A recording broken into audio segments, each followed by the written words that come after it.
안녕하십니까. 조세전문 변호사 고성주입니다. 세무대리인 실명화제도 두 번째 이야기 계속하겠습니다. 세무대리인 실명화제도 이 부분을 제가 이제 관여를 하고 기한을 하고 문제점 제기하고 실행하는데 이제 일조를 했는데, 제가 국세청에서 욕을 먹었는데 욕을 먹었다면 이 제도 때문에 욕을 먹은 게 훨씬 많다. 그러니까 과세행정 실명화 제도도 그거를 이제 도입을 주장을 했고, 또 그렇게 도입이 되고 진행이 되다가 또 이제 그게 또 유연무야 되고 뭐 이런 과정을 거쳤지만, 과세행정 실명 제도의 버금가게 이것은 상당히 직원들이 반발이 심하더라. 나는 그런데 이게 왜 반발이 심했는가, 나는 그게 이해가 안 됐어요, 그 당시에도. 왜냐하면은 대리권이 있는 사람이 들어와가지고 세무대리 하는 것이지, 그게 왜 그 직원들을 그렇게 힘들게 하는 거냐. 세무대리인이 있다는 거를 확인하라. 에? 전화로 납세자한테, 우리가 이제 불복을 하면은 거기에 이제 대리인란이 있어요. 그러면 대리인란이 비어있단 말입니다. 납세자가 이렇게 하는 걸로 돼 있다. 그러면 납세자가 이렇게 보면 불복 청구서, 불복 이유서 적을 능력이 안 되잖아요. 근데 뭔가가 이쪽 국세 경력 사람이 이게 적은 흔적이 있단 말입니다. 이유서가. 그러면 분명히 대리인이 있는 거예요. 누군가가 적어줬다 이거예요. 그러면 납세자한테 전화해가지고 대리인 선임했냐, 본인이 적었냐, 이렇게 물어보면 납세자는 금방 말하죠. 아니요, 내가 세무사 선임했다고 그렇게 말하죠, 당연히. 그러면 그 사람들을 확인해서 세무대리인 너 실명화해라, 너 위임장 다시 내고 뭘 해라 이거예요. 그게 왜 중요하냐면은, 그 세무사들이 납세자한테 그러면 이제 착수금 받고 성공보수 받고 이러면은 그것이 기록이 안 남아요. 기록이 안 남아가지고 현금으로 받아가지고 다 탈세해버리는 그 통로가 된다 이겁니다. 근거가 없으니까. 예. 그리고 이쪽 국세청에서는 세무대리인이 실명화가 돼야 그거 통계도 내고 어떤 사람이 어떤 세무서에서 그렇게 사건을 많이 하는구나. 제가 이제 예전에 이거를 가지고 한번 통계를 내봤는데, 어떤 세무사는 말입니다. 그 해, 가령 이제 2004년에 불복을 많이 했어요. 이 신청을 많이 했길래 그 사람을 이렇게 소팅해가지고 또 그 사람을 세무서별로 이렇게 소팅을 해보니까 어떤 세무서에 집중적으로 다 몰려 있더라고요. 아, 그러면 어떻게 생각합니까? 그 세무사가 그 세무서에 텃밭이구나, 갈고 닦았구나, 그쪽만 유일하게 하는 거예요. 그럼 뭔가가 연관이 되잖아요. 내가 감사원 출신이다 보니까 아, 이거 뭔가 냄새 나는구나 라고 해서 나는 소통해가지고 그러면 그 사람 사건철 가져와 봐라 라고, 이런 식으로 제가 감사원 사람이라면 그렇게 감사하겠다 이거예요. 그러니까 그런 것이 무서운 거죠. 그런 게 다 드러나 버리니까. 네. 그러니까 안 하려고 하는 거고, 직원들도 웬만하면 숨기려고 하는 거죠. 아니, 그러니까 직원이 자기하고 아무 관계가 없다 하면은, 그 사무장하고 나하고 아무 관계가 없다 하면은 그걸 왜 못 드러내냐 이거예요. 세무사하고 아무 관계가 없으면, 내가 뒷돈 받은 것도 없고 아무것도 없다면 뭐 하려고 드러내는 걸 힘들어하냐. 아, 우리를 왜 이렇게 힘들게 합니까? 뭐 이런 식으로 하소연하는 사람이 있더라고요. 아니, 그걸 왜 힘들게 했다고 그렇게 표현하는지 나는 그때 그거를 이해를 못했어요. 지금 있어야지 전부 다 이해가 되죠. 그러니까 이 세정현실이라는 게요, 한 덩어리로 돌아갑니다. 제가 이렇게 안에서 해보고 밖에서 해보고, 지금 국세경력이 2003년부터 지금 2019년까지니까 거의 17년 이상 하고 있지 않습니까? 안과 밖을 제가 다 해보니까요, 이 세정현실이 한 덩어리로 돌아가고 있습니다. 부처님도 보리스무 밑에서 깨닫고 법성원용 무이상이라 했어요. 모든 이 진리의 존재 자체가 전부 다 한 덩어리다. 무주물도 우리 사람도 모든 것이 다 모든 존재가 한 덩어리다 이거요. 한 덩어리로 이렇게 돌아간다. 너와 내가 없다 이거 아닙니까? 지금 이 세정현실도 안과 밖이 구별이 없고, 세무사와 납세자가 구별이 없고, 모두가 이게 한 덩어리로 돌아간다. 그 추진 동력이 돈이다 이겁니다. 돈의 힘으로 팍팍 돌아가는 거예요. 팍팍 돌아가고, 이 불복 시장이라는 게. 그러니까 그하면은 돈을 많이 풀면은 그만큼 더 해줄 더 필요한 거 없습니까? 이렇게 협조를 해주겠다고 하는 사람들도 나타나요. 그러지 않겠어요? 지금 이 세상이 전부 다 물신이 걸린 세상이다 보니까. 그래서 이제 그런 부분들이 실명화 추진 방안을 어떻게 하느냐. 이 부분에 대해서 뭐든지 심리 단계에서 불복 단계에서 심사 이의신청 접부 심사 청구 시 접수 위임장 제출문을 안내문을 발송을 해가지고 위임장을 제출해라. 예?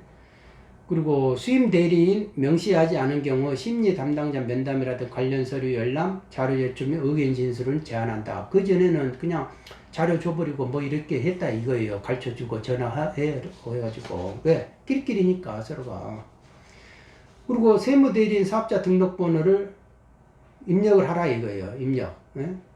입력을 해야 그 사람의 건수가 나오고 그리고 그 사람이 뭔가가 수임을 받았으면 그에 대해서 소득이 나올 거 아닙니까? 그러니까 관리를 하는 거예요. 그리고 이제 청구서 서식에 대리인의 사업자 등록번호란이 그때 신설이 안 됐기 때문에 그 사업자 등록번호도 시행규칙을 개정해서 추진하겠다. 그리고 세무대리인별 수임사항을 세원관리 자료로 TMS 전산 프로그램을 통해 가지고 세원관리 자료로 활용하겠다. 그리고 각급 간서 불복청구 심리부서에서는 관리대장을 작성해라. 그 다음에 분기별 실명 전환 실적을 본청에다 꼭 보고해라. 지금은 실명화 제도가 이렇게 보면 불복청구가 뭐 100건이다. 그러면 그 세무사가 있다, 세무대리인이 있다는 거를 표시한 그것이 뭐 5건밖에 안 된다. 5%밖에 안 된다. 그러면은 분명히 점다가 확인해서 해봐라. 라고 하면은 그거는 분명히 50%가 넘어갈 것이다. 라는 식의 사고방식이에요. 근데 제가 볼 때는 불복이라는 거는 세무대리인 없으면 못해요. 그러니까 거의 99%가 세무대리인이 있다. 보시면 됩니다. 그런데 이제 이거를 전부 다 각 간서별로 이렇게 추려가지고, 예전에는 우리 법무과를, 본청에서 법무과장이 왜 그 실적이 약하냐고, 저한테 오히려 이상한 소리를 하더라고요. 아니, 내가 기한을 내주고 내가 더 적극적으로 욕먹어가면서 이 일을 하고 있는데, 오히려 나한테, 밥 한 끼 안 사주면서 그거를, 뭐를 야단을 치더라 이거예요. 그러니까 직원들한테 엉뚱한 말 듣고 그래가지고 저를 그냥 고립시키려고. 그러니까 그런 사람이 결국 나중에는 그 사람도 안 좋은 일이 벌어졌죠. 결국은 그런 식의 재부리고 머리 쓰는 사람들은, 제가 볼 때는 그런 세무공무원들은 오래 못 간다. 그리고 설령 나오더라도 어딘가 교도소에 가 있다. 라는 거를 항상 생각을 합니다. 그리고 이렇게 세무대리인 표시 안내문 이런 식으로 세무대리인 실명전환대장 이런 식으로 다 이렇게 작업을 했다 이거죠. 이게 세무대리인이 자기가 이 사람이 세무대리인, 세무사무장인지도 모르고 세무사인 줄 알고 그렇게 한 사람들한테 이게 당한 이야기들을 들어보면요. 상속세 신고도 세무사인 줄 알고 했는데 1억이나 주고 했는데 이 사람이 장난쳐가지고 나중에 또 불복하게끔 만들고 그 불복에서 또 자기가 빼먹고 사무장이 그런다 이거예요. 그리고 또 이 사람이 세무사인 줄 알았더니 사무장이어가지고 법리적으로 훈련이 안 되니까 대손 처리 그거 해달라고 했는데도 엉뚱하게 비용부 풀려가지고 해가지고 이 사람은 이제 벌금 못 내가지고 노역장 유치 1년 반인가 2년 하다가 나왔단 말입니다. 이런 일이 지금 세정현실에서 벌어져요. 그러면은 그 세무사한테 손해배상을 하자, 손해배상을 해라 라고 하면은 이 사람들은 또 기발난 방법들을 가지고 있어요. 저 사람이 가지고 온 자료 가지고 내가 했지, 내가 뭐 한 거 없다 이렇게. 형사사건에서도요, 검찰, 이 사람들은 다 이제 경찰하고 사무장들은요, 경찰하고 경찰 그 지능범죄 수사대 그쪽 사람들하고 검찰 수사계장들하고 평소에 친목 관계를 가져요. 이 사람들이 거의 한 덩어리다 라고 이렇게 볼 정도로 그렇게 움직이는 애들이 있어요. 이 세정현실에. 예? 국세청에서 징계받고 나오는 조사 경력 몇 년 뭐 이런 부류들이 보통 그러거든요.